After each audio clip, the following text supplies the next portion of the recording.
स्वागत है एक बार फिर से आप सभी का एग्जाम गुरुजी भाई अरविंद सर यूट्यूब चैनल में। देखिए इस वीडियो में हम जीके के इम्पोर्टेंट क्वेश्चंस को कंप्लीट करेंगे जो आपके एग्जाम की दृष्टि से काफ़ी ज़्यादा इंपॉर्टेंट रहने वाले हैं। इसमें हम जीके के 37 क्वेश्चंस प्लस साइंस यानी फिजिक्स के 25 क्वेश्चंस यानी कुल मिलाकर के इसमें आपके हम 62 क्वेश्चंस को कंप्लीट करेंगे जो आपके लिए इम्पोर्टेंट रहने वाले हैं। तो चलिए बिना किसी देरी की आज के इस इम्पोर्टेंट क्लास की शुरुआत करते हैं। बट उससे पहले निवेदन है कि अगर आप चैनल पे पहली बार आए हैं तो सब्सक्राइब जरूर कर लीजिएगा। चलिए मित्र शुरू करते हैं आज की क्लास की। ऐसा आप बिल्कुल भी ना सोचिए कि मैं बिल्कुल इजी क्वेश्चन पढ़ूंगा या आप ऐसा बिल्कुल ना सोचिए कि मैं बहुत गाइस कठिन क्वेश्चन पढ़ूंगा। जिस प्रकार गाइस आप मॉडरेट लेवल क्वेश्चन होता है ना उसी प्रकार पढ़िए, यानी कि जो क्वेश्चन आपको प्रैक्टिस सेट में दिए जाते हैं उस क्वेश्चन को आप पढ़िए अच्छे ढंग से। ओके देखो मेरे प्यारे भाई, क्वेश्चन आपसे क्या कह रहा है कि मानव द्वारा सबसे पहले किस धातु का प्रयोग किया गया है। सही आंसर हो जाएगा आपका ऑप्शन बी तांबा। अगला देखो क्वेश्चन क्या कह रहा है कि दीवान ए अमीर कोही विभाग की स्थापना किस सुल्तान ने की थी। दीवान ए अमीर कोही विभाग की स्थापना जो है ये किस सुल्तान ने की, ये प्रश्न आपसे पूछ रहा है। सही आंसर हो जाएगा वो हो जाएगा मोहम्मद बिन तुगलक। करेक्ट आंसर हो जाएगा ऑप्शन ए। अगला प्रश्न आपके सामने है कि किस शासक की मंत्री परिषद को अष्टप्रधान की संज्ञा दी गई थी। इसका आंसर आप बताएंगे किस शासक की मंत्री परिषद को अष्टप्रधान की संज्ञा दी गई। Very very important question exam की दृष्टि से। बताएंगे इसका राइट आंसर क्या हो जाएगा। क्वेश्चन नंबर 3 सही आंसर हो जाएगा वो हो जाएगा छत्रपति शिवाजी महाराज। ऑप्शन ए यहाँ पर राइट आंसर हो जाएगा। मेरे प्यारे भाई जो शिवाजी थे उनके मंत्री परिषद को अष्टप्रधान की संज्ञा दी गई थी। राइट आंसर हो जाएगा ऑप्शन ए शिवाजी। अगला प्रश्न आपके सामने है सती प्रथा का अंत तथा ठगी प्रथा को समाप्त करने का श्रेय जो है ये किसे है।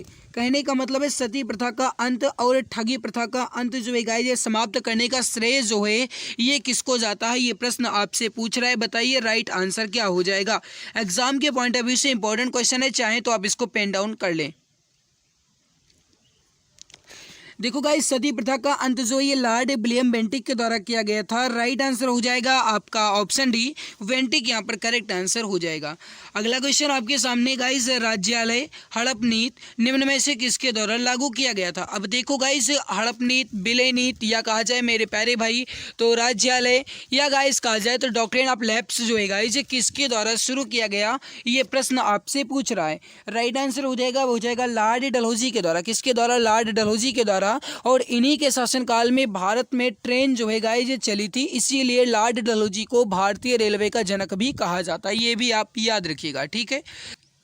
नेक्स्ट क्वेश्चन आपके सामने गाइस इंपॉर्टेंट क्वेश्चन है कि मुद्राक्षस नामक पुस्तक के लेखक कौन थे।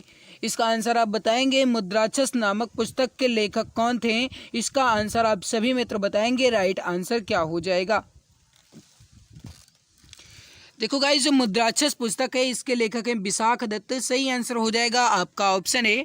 अगला है कि कला की राजस्थानी और पहाड़ी शैलियाँ किसके लिए प्रसिद्ध हैं। कला की जो राजस्थानी और पहाड़ी शैलियाँ हैं गाइस ये किसके लिए प्रसिद्ध हैं। क्वेश्चन नंबर 7 का आंसर आप बताएंगे। राइट आंसर क्या हो जाएगा। सही आंसर हो जाएगा वो हो जाएगा चित्रकला के लिए। ऑप्शन डी करेक्ट आंसर हो जाएगा। अगला प्रश्न आपके सामने यामिनी कृष्णमूर्ति किस नृत्य शैली के लिए विख्यात है। यामिनी कृष्णमूर्ति जो है गाइस ये किस नृत्य शैली के लिए विख्यात है, ये प्रश्न आपसे पूछ रहा है। बताइए राइट आंसर क्या हो जाएगा।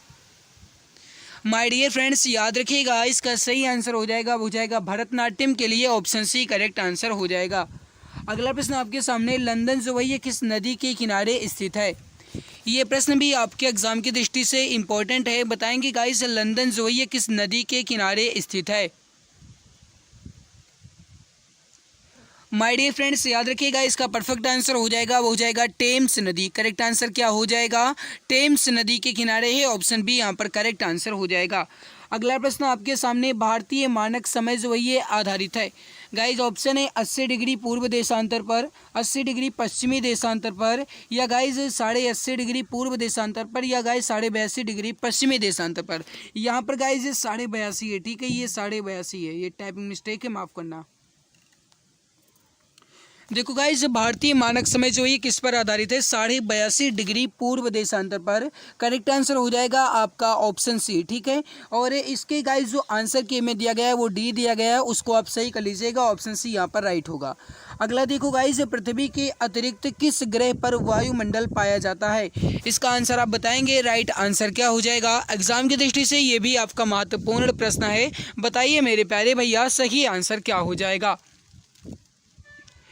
तो देखो गाइस, पृथ्वी के अतिरिक्त किस ग्रह पर वायुमंडल पाया जाता है? सही आंसर हो जाएगा, वो हो जाएगा मंगल ग्रह पर। करेक्ट आंसर हो जाएगा यहाँ पर आपका ऑप्शन बी। अगला प्रश्न आपके सामने कि नीला ग्रह के नाम से जाना जाता है। कहने का मतलब ये है कि नीला ग्रह के नाम से किस ग्रह को जाना जाता है? क्वेश्चन नंबर 12 का आंसर आप बताएंगे, राइट आंसर क्या हो जाएगा?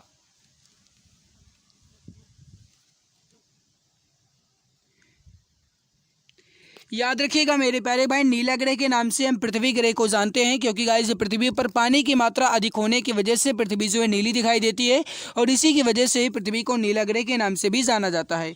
और मंगल ग्रह को गाइस लाल ग्रह के नाम से जानते हैं। ठीक है, और गाइस शुक्र ग्रह को चमकीला ग्रह के नाम से जानते हैं, ये भी आप याद रखिएगा। अगला है, भारतीय रिजर्व बैंक का राष्ट्रीयकरण जो है ये कब किया गया था? प्रश्न एग्जाम की दृष्टि से इंपॉर्टेंट है, बताएंगे इसका राइट आंसर क्या हो जाएगा? जल्दी जल्दी आंसर देने की कोशिश कीजिए मेरे प्यारे भाई। सही आंसर क्या हो जाएगा? Question number 13।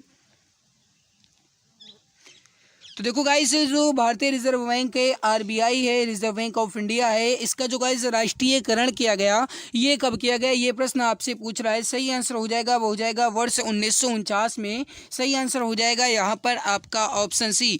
जो भी हमारे प्यारे भाई मित्र यहाँ पर ऑप्शन सी बता रहे हैं, बिल्कुल सही आंसर हो जाएगा। अगला प्रश्न आपके सामने, भारतीय विदेश व्यापार संस्थान कहाँ स्थित है? मेरे प्यारे भाई, अगर आपने अभी तक क्लास को लाइक नहीं किया है तो एक बार सभी मित्र क्लास को दिल की गहराई से लाइक जरूर कर देंगे। जो चैनल पर पहली बार आए हैं वे सब्सक्राइब जरूर कर लेंगे, ताकि आने वाली हर एक नई क्लास की नोटिफिकेशन जो है आपको समय से मिला करे। क्लास को अपने प्यारे भाई बहन तक ज़्यादा से ज़्यादा शेयर कर दिया करें, ताकि आप सभी के मित्र को भी इसकी सूचना मिल सके, उनको भी बेहतर क्लास का फ़ायदा मिल सके। मेरे प्यारे भाई, भारतीय विदेश व्यापार संस्थान कहाँ है, ये प्रश्न आपसे पूछ रहा है। सही आंसर हो जाएगा, वो हो जाएगा नई दिल्ली में। करेक्ट आंसर हो जाएगा आपका ऑप्शन नंबर ए। भारत में कार्यपालिका का अध्यक्ष कौन होता है? इसका आंसर आप बताएंगे, भारत में कार्यपालिका का अध्यक्ष जो है ये कौन होता है? राष्ट्रपति, प्रधानमंत्री, विपक्ष के नेता, या भारत सरकार के मुख्य सचिव? बताएंगे। क्वेश्चन नंबर 15 का राइट आंसर क्या हो जाएगा? मेरे प्यारे भाई याद रखिएगा, भारत में कार्यपालिका के जो अध्यक्ष है ये कौन होते हैं? राष्ट्रपति होते हैं। करेक्ट आंसर हो जाएगा आपका ऑप्शन ए। अगला प्रश्न आपके सामने, भारतीय संघ की शक्ति जो है ये किसमें निहित होती है? इसका आंसर आप बताएंगे, भारतीय संघ की शक्ति जो है ये किसमें निहित है? इसका आंसर आप सभी मित्र बताएंगे, राइट आंसर क्या हो जाएगा? प्रश्न जो है ये एग्जाम के पॉइंट ऑफ व्यू से इंपॉर्टेंट है, फटाफट आंसर दीजिए। सही आंसर हो जाएगा, वो हो जाएगा संसद में। ऑप्शन ए करेक्ट आंसर हो जाएगा। अगला प्रश्न आपके सामने, व्यक्तिगत स्वतंत्रता के लिए निम्नलिखित में से कौन सी रिट याचिका दायर की जा सकती है? व्यक्तिगत स्वतंत्रता के लिए निम्नलिखित में से कौन सी रिट याचिका दायर की जा सकती है? क्वेश्चन नंबर 17 का आंसर आप बताएंगे। सही आंसर क्या हो जाएगा? सही आंसर हो जाएगा, हो जाएगा बंदी प्रत्यक्षीकरण, या कहा जाएगा इस तो हैबियस कॉर्प्स। करेक्ट आंसर हो जाएगा यहाँ पर आपका ऑप्शन बी। व्यक्तिगत स्वतंत्रता के लिए गाइस यहाँ पर जो बंदी प्रत्यक्षीकरण याचिका है ये दायर की जा सकती है। राइट आंसर हो जाएगा आपका ऑप्शन बी। अगला प्रश्न है कि भारतीय संविधान की किस अनुसूची में राजभाषा का उल्लेख किया गया है? इसका आंसर आप बताएंगे, भारतीय संविधान के किस अनुसूची में राजभाषा का उल्लेख किया गया है? फटाफट आंसर दीजिए। क्वेश्चन नंबर 18 का राइट आंसर क्या हो जाएगा? सही आंसर हो जाएगा, वो हो जाएगा 8वीं अनुसूची में। करेक्ट आंसर हो जाएगा ऑप्शन बी। अगला प्रश्न आपके सामने, निम्नलिखित में से कौन सी शर्त भारत की नागरिकता प्राप्त करने के लिए नहीं है? गाइज इसका आंसर आप बताएंगे, इसमें कौन सी शर्त जो है वो भारत की नागरिकता के लिए नहीं है? Question number 19। देखो गाइस, अधिवास, पंजीकरण, वंशानुक्रम, ये गाइस तीनों शर्तें जो हैं ये गाइस नागरिकता के लिए हैं, लेकिन संपत्ति स्वामित्व जो है गाइस ये गाइस जो है ये भारत में नागरिकता के लिए शर्त नहीं है। करेक्ट आंसर क्या हो जाएगा आपका? Option number D. अगला प्रश्न है कि विंग्स ऑफ फायर जो है ये किसकी आत्मकथा है? विंग्स ऑफ फायर जो है ये किसकी आत्मकथा है? इसका आंसर आप बताएंगे। क्वेश्चन नंबर 20 का सही आंसर क्या हो जाएगा? मेरे प्यारे भाई इसका सही आंसर हो जाएगा, वो हो जाएगा doctor APJ Abdul Kalam. Correct answer हो जाएगा आपका option number D, wings of fire जो है गाइस ये किसकी आत्मकथा है, तो एपीजे अब्दुल कलाम की, एबुल पाकर जैनवल अब्दुल कलाम की। सही आंसर हो जाएगा यहाँ पर आपका ऑप्शन डी। अगला प्रश्न है कि निम्नलिखित में से किस एक में सर्वोच्च विशिष्ट ऊष्मा का मान होता है। किस एक में सर्वोच्च विशिष्ट ऊष्मा का मान होता है। सही आंसर हो जाएगा, वो हो जाएगा जल, या गाइस कहा जाए तो भाप में। राइट आंसर यहाँ पर क्या हो जाएगा आपका ऑप्शन नंबर डी, जल में। जो भी हमारे प्यारे भाई मित्र यहाँ पर ऑप्शन नंबर डी बता रहे हैं, बिल्कुल सही answer, correct answer, perfect answer आपका हो जाएगा। अगला प्रश्न आपके सामने, निम्नलिखित में से जल जनित रोग कौन सा है। क्वेश्चन नंबर 22, जल जनित रोग कौन सा है, इसका आंसर आपको बताना है। सही आंसर क्या हो जाएगा। मेरे प्यारे भाई याद रखिएगा, हाइजा जो है एक जल जनित रोग है। गाइस सही आंसर क्या हो जाएगा यहाँ पर आपका ऑप्शन नंबर बी। अगला कि ट्रांसफार्मर किस में काम करता है, बताएंगे इसका सही आंसर क्या हो जाएगा। ट्रांसफार्मर जो है गाइस ये किस से काम करता है, ये प्रश्न पूछ रहा है, बताइए सही आंसर क्या हो जाएगा। मेरे प्यारे भैया अगर आपने अभी तक क्लास को लाइक नहीं किया है, प्लीज़ लाइक ज़रूर कर दीजिएगा, क्योंकि मेहनत हम आपके लिए कर रहे हैं, जी जान शिद्दत लगा रहे हैं, तो जिम्मेदारी आपकी है, फ़र्ज आपका बनता है, कम से कम आप क्लास को तो लाइक कर ही दिया करो। ट्रांसफार्मर जो है ये किससे काम करता है, ये प्रश्न पूछ रहा है। सही आंसर हो जाएगा 23 का, वो हो जाएगा गाइस केवल और केवल प्रत्यावर्ती धारा से। सही आंसर हो जाएगा आपका ऑप्शन नंबर ए, अन्योन्य प्रेरण सिद्धांत के आधार पर यह आधारित है और प्रत्यावर्ती धारा से काम करता है। सही आंसर क्या हो जाएगा आपका ऑप्शन नंबर ए। अगला, उत्तर प्रदेश में निम्नलिखित में से किसे विश्वविद्यालय का स्तर जो है ये प्राप्त नहीं है। क्वेश्चन नंबर 24 का आंसर आप बताएंगे, उत्तर प्रदेश में निम्नलिखित में से किसे विश्वविद्यालय का स्तर प्राप्त नहीं है। देखो गाइस, दयाल बाग एजुकेशनल इंस्टीट्यूट आगरा इसे गाइस प्राप्त है, पशु चिकित्सा अनुसंधान संस्थान बरेली इसे भी प्राप्त है, लेकिन आयुर्वेद कॉलेज फैजाबाद जो है गाइस इसे बिल्कुल भी प्राप्त नहीं है। राइट आंसर हो जाएगा आपका ऑप्शन नंबर बी। अगला कि उत्तर प्रदेश के किस आर्थिक क्षेत्र में सबसे अधिक महिला साक्षरता है। उत्तर प्रदेश के किस आर्थिक क्षेत्र में सबसे अधिक महिला साक्षरता है, ये प्रश्न आपसे पूछ रहा है। सही आंसर हो जाएगा, वो हो जाएगा केंद्रीय क्षेत्र में। करेक्ट आंसर हो जाएगा आपका ऑप्शन ए। अगला कि बागों का शहर नाम से उत्तर प्रदेश का कौन सा शहर प्रसिद्ध है। राइट आंसर हो जाएगा आपका, वो हो जाएगा लखनऊ। करेक्ट आंसर हो जाएगा आपका ऑप्शन नंबर ए। गाइस बागों का शहर, नवाबों का शहर, ये जो है गाइस ये लखनऊ को कहा जाता है। सही आंसर हो जाएगा आपका ऑप्शन नंबर ए। अगला प्रश्न आपके सामने गाइस क्वेश्चन है कि उर्दू कवि मिर्जा गालिब तथा संगीतज्ञ उस्ताद फैयाज खां का जन्म स्थान जो है ये कौन सा है। लखनऊ, आगरा, बाराबंकी या फिर Meerut. Very very important question exam की दृष्टि से, बताएंगे इसका सही आंसर क्या हो जाएगा। उर्दू कवि मिर्जा गालिब और संगीतज्ञ उस्ताद फैयाज खां का जन्मस्थल जो है ये कौन सा है, प्रश्न आपसे पूछ रहा है, बताइए सही आंसर क्या हो जाएगा। मेरे प्यारे भाई याद रखिएगा, इसका सही आंसर हो जाएगा, वो जाएगा Agra, option B correct answer हो जाएगा। अगला कि उत्तर प्रदेश के किस आर्थिक क्षेत्र में सबसे अधिक जनसंख्या निवास करती है। उत्तर प्रदेश के किस आर्थिक क्षेत्र में सबसे अधिक जनसंख्या निवास करती है, इसका आंसर आपको बताना है। सही आंसर क्या हो जाएगा। राइट आंसर हो जाएगा डियर, वो हो जाएगा पूर्वी क्षेत्र में, option number B correct answer हो जाएगा। अगला प्रश्न आपके सामने है, उत्तर प्रदेश में द्विसदनीय व्यवस्थापिका है जिसमें से एक विधानसभा है, बताइए दूसरी निम्नलिखित में से कौन सी है। गाइस क्वेश्चन आपसे ये कह रहा है कि उत्तर प्रदेश में जो द्विसदनीय व्यवस्थापिका है इसमें एक तो विधानसभा है, जबकि दूसरी क्या है, ये प्रश्न आपसे पूछ रहा है। सही आंसर हो जाएगा, वो हो जाएगा दूसरी ये विधान परिषद, option number B correct answer आपका हो जाएगा। अगला प्रश्न आपके सामने गाइस की ऊर्जा के किस रूप से प्रदूषण की समस्या नहीं होती, इसका आंसर आपको बताना है। ऊर्जा के किस रूप से प्रदूषण की समस्या जो है यह नहीं होती है। देखो गाइस, कोयला से भी होता है, ठीक है, धुआं प्रदूषण परमाणु से तो होता ही है, पेट्रोल से भी होता है, लेकिन सौर से गाइस जो सौर ऊर्जा होती है इससे गाइस किसी भी प्रदूषण की समस्या नहीं होती है। सही आंसर हो जाएगा आपका ऑप्शन नंबर डी, बिल्कुल परफेक्ट हो जाएगा। अगला प्रश्न है कि बाढ़ को रोका जा सकता है। गाइस क्वेश्चन ये कह रहा है कि बाढ़ को हम किस प्रकार से रोक सकते हैं, इसका आंसर आप सभी को बताना है। सही आंसर क्या हो जाएगा, क्वेश्चन नंबर 32। देखो गाइस, बाढ़ को रोकने के लिए गाइस एकमात्र सबसे अच्छा उपाय है वो है नदियों पर बांध बना करके और वृक्षारोपण कर करके। सही आंसर क्या हो जाएगा आपका ऑप्शन नंबर डी, नदियों पर बांध बनाकर और वृक्षारोपण करके हम बाढ़ को रोक सकते हैं। सही आंसर हो जाएगा ऑप्शन डी। अगला कि वह संविधान संशोधन जिसके अनुसार जीएसटी जो है ये पारित किया गया। क्वेश्चन नंबर 33 का आंसर आप बताएंगे, वह संविधान संशोधन जिसके अनुसार जीएसटी जो है ये पारित किया गया। वेरी वेरी इंपॉर्टेंट क्वेश्चन है एग्जाम की दृष्टि से। सही आंसर हो जाएगा गाइस वो संविधान का संशोधन नंबर 101वां है। सही आंसर हो जाएगा आपका ऑप्शन नंबर ए। भारत में 8 नवंबर 2016 को किन दो नोटों का विमुद्रीकरण किया गया था। गाइस क्वेश्चन आपसे क्या कह रहा है, फिर से सुनो। भारत में 8 नवंबर 2016 को किन दो नोटों का विमुद्रीकरण किया गया था। सही आंसर हो जाएगा आपका हो जाएगा 500 और 1000 की। सही आंसर हो जाएगा आपका ऑप्शन नंबर सी। अगला कि सोशल नेटवर्किंग वेबसाइट फेसबुक के संस्थापक का नाम क्या है। वैसे गाइस कहा जाए तो इसका आंसर तो सभी जानते ही होंगे, इजी क्वेश्चन है।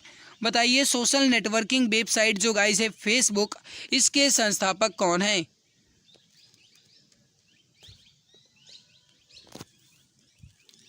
सही आंसर हो जाएगा डियर वो हो जाएगा मार्क जुकरबर्ग। करेक्ट आंसर हो जाएगा ऑप्शन सी। अगला केंद्रीय चावल अनुसंधान संस्थान जो है ये कहाँ स्थित है। केंद्रीय चावल अनुसंधान संस्थान जो है ये कहाँ स्थित है, इसका आंसर आपको बताना है। सही आंसर क्या हो जाएगा, करेक्ट आंसर हो जाएगा वो हो जाएगा कटक में है। करेक्ट आंसर हो जाएगा यहाँ पर आपका ऑप्शन ए कटक, बिल्कुल परफेक्ट आंसर हो जाएगा। अगला कि बैरोमीटर की खोज जो है ये किसने की थी। इसका आंसर आप सभी मित्र बताएंगे। बैरोमीटर की खोज जो है ये किसके द्वारा की गई, फटाफट आंसर दीजिए। करेक्ट आंसर क्या हो जाएगा। देखो गाइस बैरोमीटर जो है ये गाइस वायु के दाब को मापता है और इसकी खोज जो है ये ई टॉर्सेली के द्वारा की गई थी। सही आंसर हो जाएगा आपका ऑप्शन नंबर बी। गाइस हमने जीके के यहाँ पर 37 क्वेश्चन अच्छे ढंग से कंप्लीट कर लिए। 37 में आपका स्कोर कितना रहा कमेंट सेक्शन में ज़रूर बताइएगा। जीके में ये रहा आपके सामने इसका आंसर। और अब हम बढ़ते हैं गाइस इसके साइंस क्वेश्चन की तरफ। लेकिन उससे पहले मैं आप सभी से निवेदन करना चाहूँगा, जो भी मित्र अभी तक क्लास को लाइक नहीं किया मैं लाइक ज़रूर कर देंगे, और जिन्होंने अभी तक क्लास को शेयर नहीं किया मैं सभी मित्र अपने एक एक प्यारे भाई बहन तक क्लास को ज़रूर शेयर करें। गाइस देखो जब आप सभी प्यारे भाई बहन क्लास को शेयर करते हो, बहुत अच्छे बच्चे और बहुत अधिक बच्चे जुड़ते हैं, तभी गाइस हमारा मन भी लगता है कि मैं आपको बेहतर ढंग से क्लासेस दे पाऊँ। तो प्लीज़ गाइस आप क्लास को ज़्यादा से ज़्यादा शेयर कर दीजिए। फिजिक्स में आपका पहला प्रश्न है, निम्नलिखित में से कौन अधिक काम कर सकता है।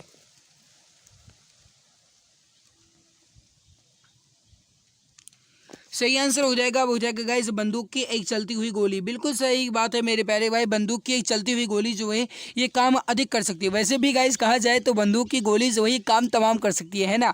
तो राइट आंसर क्या हो जाएगा आपका ऑप्शन नंबर बी, बिल्कुल परफेक्ट आंसर हो जाएगा। देखो किसी भी वस्तु को कार्य करने के लिए एक बल और बल की दिशा में विस्थापन के लिए दूरी जो है गाइस इसकी आवश्यकता होती है। न्यूटन की गति के तीसरे नियम के अनुसार जो गाइस है वो है बंदूक से निकली गोली को अधिक दूर तक विस्थापित करना पड़ता है, अतः बंदूक से निकली गोली जो है अधिक कार्य कर सकती है।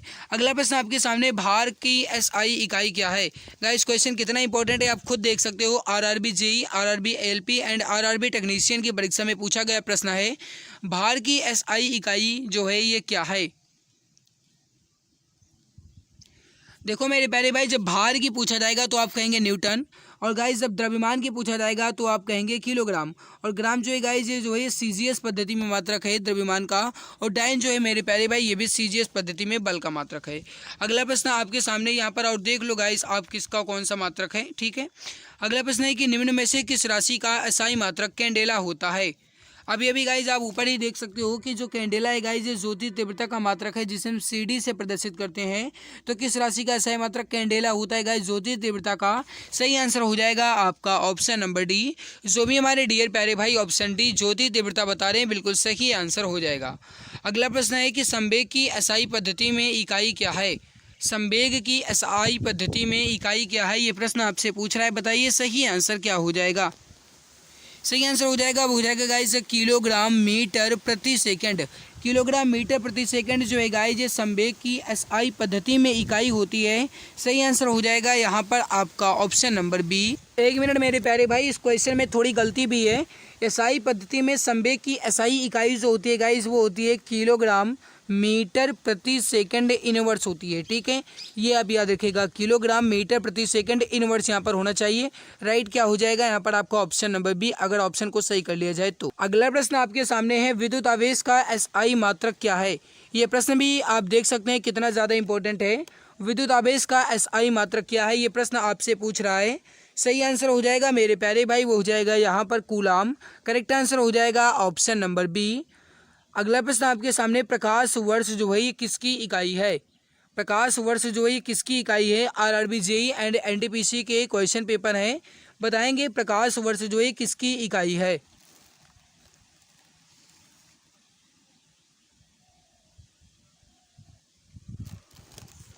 मेरे प्यारे भाई, प्रकाश वर्ष जो है ये दूरी की इकाई है। सही आंसर हो जाएगा यहाँ पर आपका ऑप्शन नंबर डी। अगला क्वेश्चन है कि गुरुत्वाकर्षण का नियम जो है किसके द्वारा प्रतिपादित किया गया था। गुरुत्वाकर्षण का नियम जो है गाइस ये किसके द्वारा प्रतिपादित किया गया था, इसका आंसर आपको बताना है। सही आंसर क्या हो जाएगा। देखो मेरे प्यारे भाई, गुरुत्वाकर्षण का नियम जो है सर आइजैक न्यूटन के द्वारा प्रतिपादित किया गया। सही आंसर हो जाएगा यहाँ पर आपका ऑप्शन नंबर बी। अगला प्रश्न आपके सामने गाइस, इसको देखिए। एक द्रव की बूंद संयोजित होती है क्योंकि इसके कणों का आकर्षण इसका संभव क्षेत्रफल न्यूनतम करता है। इस परिघटना को क्या कहते हैं, इसका आंसर आप बताएंगे। क्वेश्चन नंबर 8 का सही आंसर क्या हो जाएगा। परफेक्ट आंसर हो जाएगा, हो जाएगा पृष्ठ तनाव कहा जाता है। ऑप्शन ए करेक्ट आंसर आपका हो जाएगा। अगला प्रश्न देखिए मेरे प्यारे मित्र,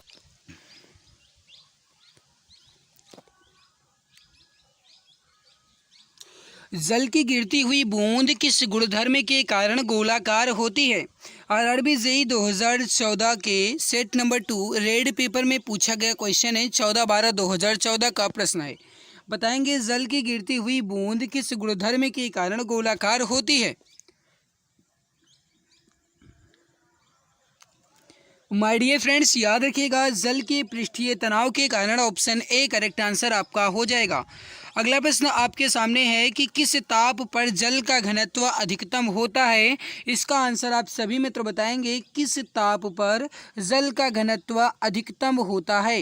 very very important question, exam की दृष्टि से बताएंगे। इसका सही आंसर क्या हो जाएगा। राइट आंसर हो जाएगा आपका, वो हो जाएगा 277 केल्विन। करेक्ट आंसर हो जाएगा ऑप्शन सी। अगला क्वेश्चन आपके सामने का इस क्वेश्चन क्या कह रहा है कि संपीड़नों का निर्माण उस स्थान पर होता है जहां वायुदाब कैसा होगा। देखो गाइस, जो संपीड़नों का निर्माण है ये उस स्थान पर होगा जहां पर वायु का दाब जो है ये कैसा होगा मेरे प्यारे भैया, उच्च होगा। कैसा होगा, उच्च होगा, अधिक होगा। राइट आंसर हो जाएगा आपका ऑप्शन नंबर डी। अगला, नीचे दिया गया चित्र प्राश्रव्य तरंगों के कार्य को दर्शाता है। इस तकनीकी को क्या कहते हैं। अब इसको आप बताएंगे, सही आंसर क्या हो जाएगा। इस तकनीकी को क्या कहेंगे गाइस, जो आपको यहाँ पर चित्र दिख रहा है इसको हम क्या कहते हैं। अब यहाँ पर आप देख सकते हैं गाइस, ये कुछ एक बच्चे जैसा आपको शेप नजर आ रहा होगा।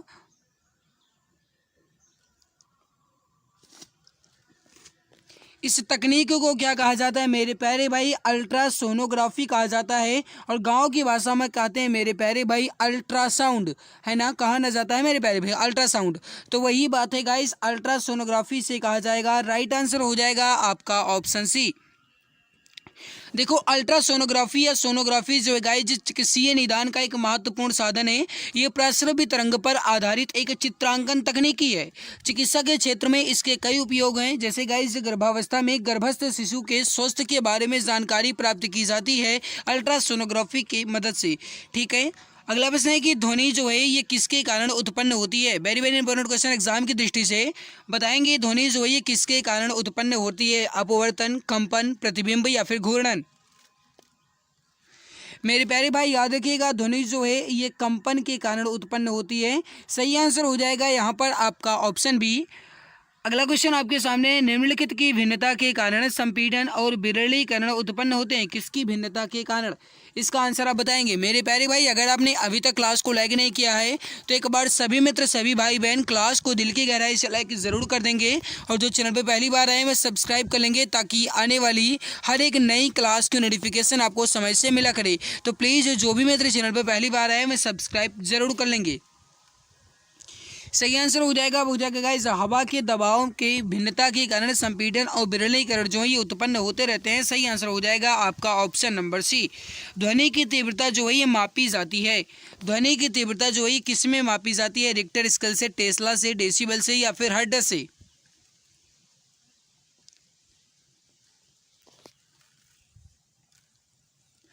मेरे प्यारे भाई जो ध्वनि की तीव्रता है ये डेसिबल से मापी जाती है। सही आंसर हो जाएगा आपका ऑप्शन नंबर सी। अगला प्रश्न है कि ध्वनि तरंग की आवृत्ति मापने का मात्रक क्या है?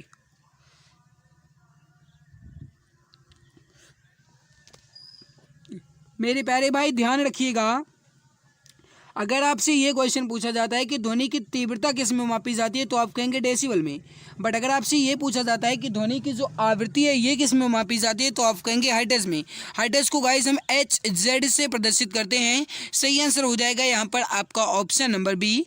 जो भी डियर प्यारे भाई ऑप्शन बी बताए हैं बिल्कुल सही आंसर हो जाएगा। अगला कि ध्वनि निम्न में से क्या है? एक, ध्वनि कोई ज्वारीय तरंग है, यांत्रिक तरंग है, सतहीय तरंग है या विद्युत चुंबकीय तरंग है? क्वेश्चन नंबर 17 का आंसर आप बताएंगे। राइट आंसर क्या हो जाएगा? फटाफट आंसर देने की कोशिश कीजिए मेरे प्यारे भाई। सही आंसर क्या हो जाएगा?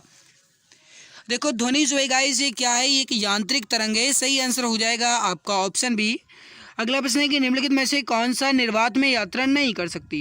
क्वेश्चन ये कह रहा है कि इसमें कौन निर्वात में यात्रा नहीं कर सकता? ऊष्मा, ध्वनि, प्रकाश या अल्ट्रावायलेट किरणें?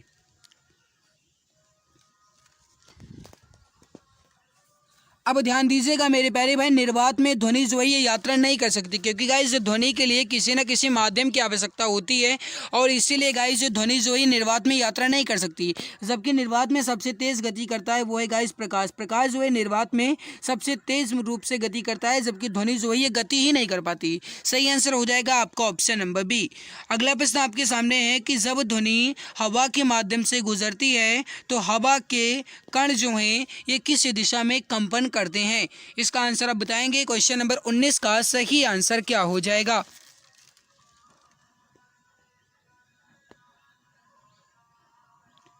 मेरे प्यारे भाई याद रखिएगा, जब ध्वनि हवा के माध्यम से गुजरती है तो हवा के कण जो हैं ये तरंग प्रसार की दिशा में कंपन करते हैं। सही आंसर हो जाएगा आपका ऑप्शन नंबर ए। कहने का मतलब है कि जिस दिशा में तरंग जो है ये प्रसारित होगी उसी दिशा में कंपन भी करेंगे। सही आंसर होगा आपका ऑप्शन ए। अगला कि प्रकाश जो है ये सबसे अधिक गति से किसमें यात्रा करता है? अभी अभी मैंने आप सभी को बताया, अगर आप ध्यान दिए होंगे तो बिल्कुल आसानी से बता सकते हैं। गाइस ये है टेलीग्राम चैनल का नाम, आप टेलीग्राम पर जाकर के इसकी PDF को आसानी से प्राप्त कर सकते हैं। और ध्यान दीजिएगा मेरे प्यारे भाई, प्रकाश सबसे अधिक गति से किस में यात्रा करता है? सही आंसर हो जाएगा आपका वो हो जाएगा निर्वात में। करेक्ट आंसर हो जाएगा आपका ऑप्शन ए। अगला प्रश्न आपके सामने गाइस ये देख लीजिए, यहाँ पर आप देख लीजिए गाइस, मैं आपको अभी बता देता हूँ, ठीक है, फिर आगे बढ़ते हैं। देखो गाइस यहाँ पर जो निर्वात में प्रकाश की चाल होती है ये होती है 3 × 10⁸ मीटर प्रति सेकंड। कांच में जो प्रकाश की चाल होती है मेरे प्यारे भाई ये होती है 2 × 10⁸ मीटर प्रति सेकंड। तारपीन के तेल में जो गाइस प्रकाश की चाल होती है ये होती है 2.04 × 10⁸ मीटर प्रति सेकंड। जल में जो प्रकाश की चाल होती है ये होती है 2.25 × 10⁸ मीटर प्रति सेकंड। ये आप याद रखिएगा जल वाला, ठीक है। रॉक सॉल्ट में जो गाइस प्रकाश की गति होती है ये होती है 1.96 × 10⁸ मीटर प्रति सेकंड। अगला कि प्रकाश की गति जो है गाइस ये कितनी होती है? अब आपसे ये पूछ रहा है, क्वेश्चन नंबर 21 पर ध्यान दीजिएगा गाइस, जो प्रकाश की गति है निर्वात में ये कितनी होती है? निर्वात में पूछ रहा है, ठीक है। यहाँ पर ये होना चाहिए प्रकाश की गति निर्वात में कितनी होती है, ये निर्वात यहाँ पर लिखना चाहिए था। तो देखो गाइस निर्वात में अभी आप ऊपर ही देख सकते हैं 3 × 10⁸ मीटर प्रति सेकंड।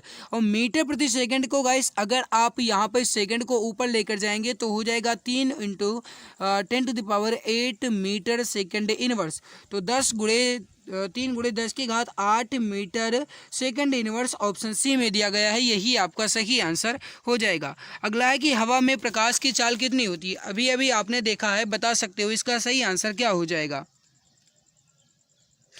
मेरे प्यारे भाई हवा में प्रकाश की चाल होती है 3 × 10⁸ मीटर प्रति सेकंड।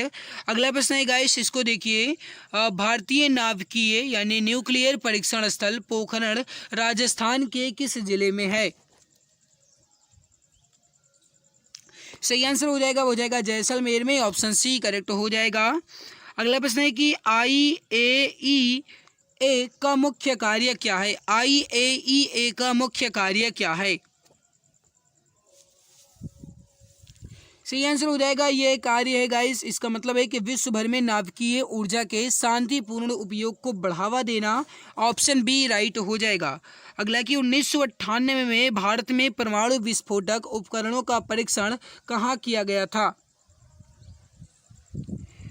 राइट आंसर हो जाएगा पोखरण में, ऑप्शन नंबर बी यहाँ पर राइट हो जाएगा। जो भी डियर प्यारे भाई ऑप्शन बी बताए हैं बिल्कुल सही आंसर हो जाएगा। तो मेरे प्यारे मित्र, हमने यहाँ पर आपके जीके और साइंस के इंपॉर्टेंट क्वेश्चन को कवर कर लिया।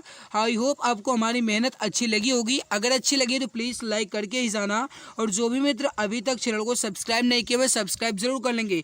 तू चुपचाप मेहनत करता चल, सफल होने पर शोर से ही शोर होगा। लोगों को तो वक्त आता है पर तेरा तो पूरा दौर होगा। मेरे प्यारे भाई, इस बात को आप याद रखिएगा और इस बात को अपने दिल में बनाए रखिएगा। इस जज्बे को गाइस अपने दिल में आप संजोए रखिएगा। निश्चित है कि आप बहुत जल्द अपने मंजिल तक पहुंच जाएंगे। इसी आशा जोश उम्मीद के साथ आज की इस क्लास में इतना ही। आपका स्कोर कितना रहा जरूर बताना गाइस। 37 क्वेश्चन आपके वो और 25 क्वेश्चन आपके ये कितने हो गए? 1 मिनट, ये 25 क्वेश्चन है